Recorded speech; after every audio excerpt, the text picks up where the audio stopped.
Pada suatu hari menjelang waktu sembayang, yaitu pukul 3 petang, naiklah Petrus dan Yohanes ke bait Allah. Di situ ada seorang laki-laki yang lumpuh sejak lahirnya sehingga ia harus diusung. Tiap-tiap hari orang itu diletakkan dekat pintu gerbang bait Allah yang bernama Gerbang Indah untuk meminta sedekah kepada orang yang masuk ke dalam bait Allah. Ketika orang itu melihat bahwa Petrus dan Yohanes hendak masuk ke bait Allah, ia meminta sedekah. Mereka menatap dia dan Petrus berkata, "Lihatlah kepada kami." Lalu orang itu menatap mereka dengan harapan akan mendapat sesuatu dari mereka. Tetapi Petrus berkata, "Emas dan perak tidak ada padaku, tetapi apa yang kupunyai, kuberikan kepadamu. Demi nama Yesus Kristus, orang Nazaret itu, berjalanlah." Lalu ia memegang tangan kanan orang itu dan membantu dia berdiri. Seketika itu juga kuatlah kaki dan mata kaki orang itu. Ia melonjak berdiri lalu berjalan kian kemari dan mengikuti mereka ke dalam bait Allah. Berjalan dan melompat-lompat serta memuji Allah. Seluruh rakyat itu melihat dia berjalan sambil memuji Allah.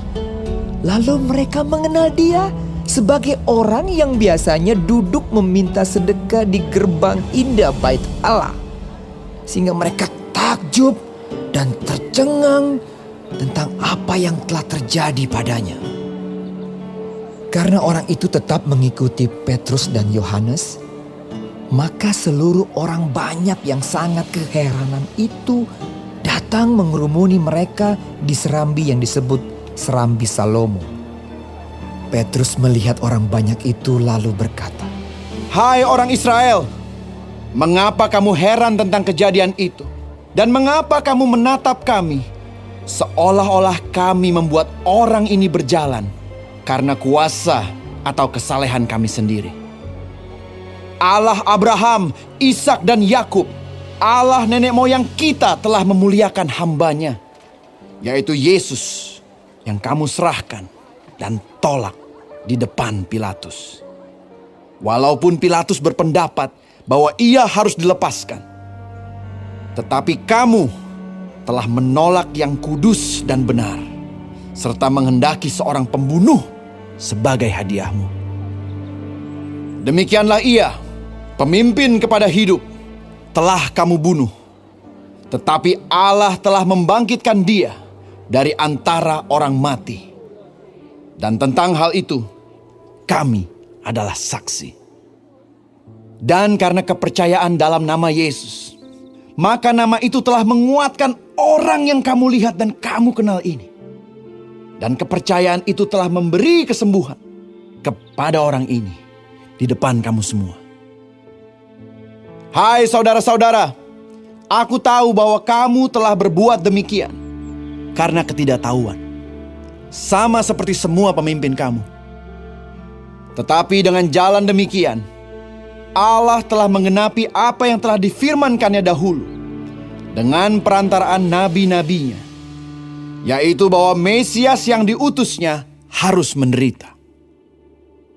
Karena itu, sadarlah dan bertobatlah, supaya dosamu dihapuskan, agar Tuhan mendatangkan waktu kelegaan dan mengutus Yesus yang dari semula diuntukkan bagimu sebagai Kristus. Kristus itu harus tinggal di sorga sampai waktu pemulihan segala sesuatu, seperti yang difirmankan Allah dengan perantaraan nabi-nabinya yang kudus di zaman dahulu. Bukankah telah dikatakan Musa, Tuhan Allah akan membangkitkan bagimu seorang nabi dari antara saudara-saudaramu, sama seperti aku. Dengarkanlah dia dalam segala sesuatu, yang akan dikatakannya kepadamu. Dan akan terjadi bahwa semua orang yang tidak mendengarkan nabi itu akan dibasmi dari umat kita. Dan semua nabi yang pernah berbicara, mulai dari Samuel dan sesudah dia, telah bernubuat tentang zaman ini. Kamulah yang mewarisi nubuat-nubuat itu dan mendapat bagian dalam perjanjian yang telah diadakan Allah dengan nenek moyang kita ketika Ia berfirman kepada Abraham, "Oleh keturunanmu, semua bangsa di muka bumi akan diberkati." Dan bagi kamulah pertama-tama Allah membangkitkan hambanya dan mengutusnya kepada kamu, supaya Ia memberkati kamu dengan memimpin kamu masing-masing kembali dari segala kejahatan.